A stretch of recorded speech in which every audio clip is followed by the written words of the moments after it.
Hello guys, welcome to my YouTube channel. কেমন আছো তোমরা? এখন আমরা কথা বলবো হচ্ছে নেটফ্লিক্সে রিলিজ হওয়া একটি south Korean action comedy film নিয়ে। ফিল্মটার নাম হলো অফিসার ব্ল্যাক বেল্ট, যেটা 13 সেপ্টেম্বর নেটফ্লিক্সে রিলিজ হয়েছে। ফিল্মটা ফাইনালি দেখলাম, কেমন লাগলো এই ফিল্মটা, কেমন হয়েছে এই ফিল্মটা, সেই সব নিয়ে কথা হবে। চলো ভিডিওটা শুরু করা যাক। কেমন হলো অফিসার ব্ল্যাক বেল্ট?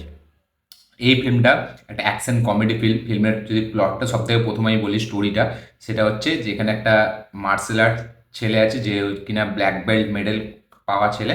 তো সে ফাইনালি একদিন মানে এক জায়গাতে যাচ্ছিল, সেখানে একটা পুলিশ অফিসারকে সে বাঁচায় একটা গুন্ডার সাথে ফাইট করতে গিয়ে। তাকে মেরে দিচ্ছিল পুলিশ অফিসারটাকে কোনো কারণবশত, এবং সে বাঁচাচ্ছে, হিরোটা আমাদের বাঁচাচ্ছে তাকে। এবার সে, এই যে পুলিশ অফিসারটা ছিল, তাদের একটা গ্রুপ আছে পুলিশ অফিসারটাদের, যারা কিনা মানে এই যারা ক্রিমিনাল হয় তারা যখন জেল থেকে বেরিয়ে আসে, তাদের পায়ে একটা ওই ট্র্যাকিং ডিভাইস লাগানো থাকে, যেটা কিনা তারা কি করছে কি না করছে তারা সব জানতে পারে। এবং তার পাশাপাশি সেটা থেকে যখন চার্জ কমে যায়, তার মানে সে সেটাকে চার্জ দিতে বলে, না চার্জ দিলে তার বাড়িতে গিয়ে তাকে মারে বা তাকে বুঝিয়ে যাতে ওরা চার্জ দেয়, তারা এটা কাজ করে। এবার ফাইনালি এই পুলিশ অফিসারটা সে কিছুদিনের জন্য এখন মানে বেড রেস্টে যাচ্ছে, তার পাশে তার জায়গায় এই আমাদের যে হিরো মার্শাল আর্টস থেকে যে জানে, সে এখানে ভর্তি হচ্ছে এবং সে একটা কন্ট্রাক্টে তাদের সাথে কাজ করছে। এবং কাজ করতে করতে সে এত ভালো কাজ করছে, তারপরে একদিন সে ফাইনালি ওই পুলিশ অফিসারদের ওই যে গ্রুপটা ছিল, ঠিক আছে, যারা মানে এই কাজটা করে অ্যান্টি এটা যারা করে, তাদের এতে থাকলো। এবার থাকার পর কি কি হচ্ছে, এবং ফাইনালি একটা সময় আসছে যেখানে কিনা মানে সে যেটা ভেবেছিল সেটা অনেক উপর লেভেল পর্যন্ত চলে যাচ্ছে, ঠিক আছে, যেখানে ভায়োলেন্সটা অনেকটা বেশি হয়ে যাচ্ছে।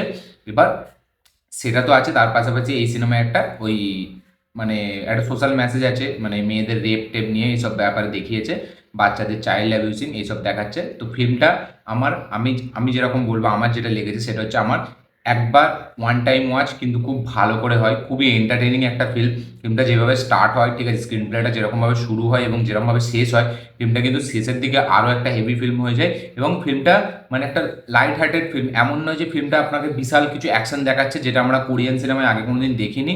আবার এমন নয় যে ফিল্মটা প্রচুর মানে অ্যাভারেজ একটা ফিল্ম, মানে একবার অনেকবার মানে রিপিট মোডে দেখা যাবে না, বা দেখেছি দেখেছি মনে হবে, এরকম না। ফিল্মটা কিন্তু বেশ একটা এন্টারটেনিং ওয়েতে প্রেজেন্ট করা হয়েছে, যেটা কিনা আপনাকে একটা নতুন ভাইবস দেবে। এবং ফিল্মটার যে প্লটটা যেটা বললাম, সেটা কিন্তু বেশ ইন্টারেস্টিং। এবং সেটা যেভাবে এগোতে থাকে, ফিল্মটা যেই দিকে যায় লাস্ট পর্যন্ত, যেরকমভাবে অ্যাকশনটাকে লাস্ট পর্যন্ত অনেকটা হাই দেখানো হয়েছে, মানে প্রথম থেকে অ্যাকশনটাকে অতটা সেরকম মনে হয় না, যতটা লাস্টে গিয়ে আরও হেভি মনে হয়, সেটা বেশ ভালো লাগে। তার সাথে সাথে ফিল্মটার মধ্যে কিছু কমেডি আছে যেগুলো বেশ ওয়ার্ক করে, আমার জন্য তো বেশ ভালো লেগেছে। এবং ফিল্মটা 2 ঘন্টার ফিল্ম, কোথাও কিন্তু ফিল্মটা মানে নিজের প্লট থেকে সরে যায় না, কোথাও মানে ভটকে যায় না। এবং তার সাথে সাথে ফিল্মটা প্রচুর স্ট্রেট ফরওয়ার্ড, মানে যেটা দেখাচ্ছে যেই জিনিসটার উপর ফোকাস করেছে সেটাই কিন্তু হয়ে যাচ্ছে স্ক্রিন প্লেতে। এমন কিছু না যে অন্য বাইরের কোনো রোম্যান্টিক অ্যাঙ্গেল বা কোনো ইমোশনাল ফ্যামিলি ইমোশন সেসব কিছু নেই। ফিল্মটা বানিয়েছে ওই জন্য একদম স্ট্রেট ফরওয়ার্ড, প্রথম থেকে শেষ পর্যন্ত ওই গল্পটাই আমরা দেখতে পাই, এবং সেটা নিয়ে লাস্ট পর্যন্ত একটা হাই দিকে যায় ফিল্মটা, যেটা কিনা দেখতে ভালো লাগে। একটা মানে লাস্টের দিকে কিছু শর্ট একটা ইমোশনালও আছে, ঠিক আছে, যেগুলো মানে দেখার সময় একটু খারাপ লাগবে। তারপরে কিন্তু সিনটা মানে সিনেমাটা যেভাবে শেষ হয়, সেটা কিন্তু বেশ একটা মুখে হাসি দেয়, এবং ওয়ান টাইম ওয়াচ কিন্তু খুব ভালোভাবে এন্টারটেইন করতে পারে আমাদেরকে। এবং তার সাথে সাথে ফিল্মের অ্যাকশনটা বেশ ভালো, অ্যাকশনের কোরিওগ্রাফি, অ্যাকশনের স্টাইলাইজেশন বেশ ভালো একদম। মানে এখানে বা যে আমাদের হিরো, তার সাথে তার বাবার একটা পোর্শন আছে, যেখানে কথাবার্তা কিন্তু বেশ সুন্দর, এই রেপ টেপের ওপর কথাবার্তা হয়, ঠিক আছে। সেগুলো সেগুলো দেখা দেখা জানা জানা প্রচুর সিনেমায় দেখেছি, কিন্তু তা হলো বেশ ভালো লাগে। তো সব কিছু মিলিয়ে এই ফিল্মটা কিন্তু একবার খুব ভালো করে দেখা যায়, এবং একটা খুব এন্টারটেনিং, একটা বেশ ভালোভাবে একটা টাইম পাসের জন্য ফিল্ম, যেটা বেশ সুন্দর লাগে।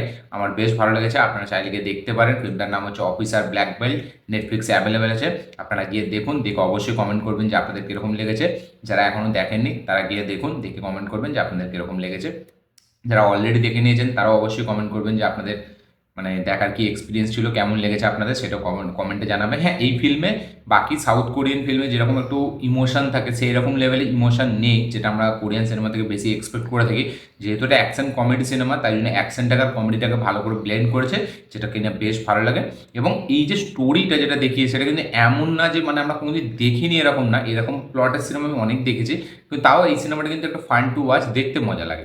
তো এই ছিল আমার রিয়াকশন এই ফিল্মটা নিয়ে। আপনাদের কি বক্তব্য, কি মতামত, অবশ্যই কমেন্টে জানাবেন। আমার এই ভিডিওটি ভালো লাগে থাকলে লাইক শেয়ার কমেন্ট করুন। চ্যানেলটি নতুন হলে চ্যানেলটিকে সাবস্ক্রাইব করুন, বেল আইকনটি প্রেস করতে ভুলবেন না। দেখা হচ্ছে পরের ভিডিওতে, ততক্ষণের জন্য বাই।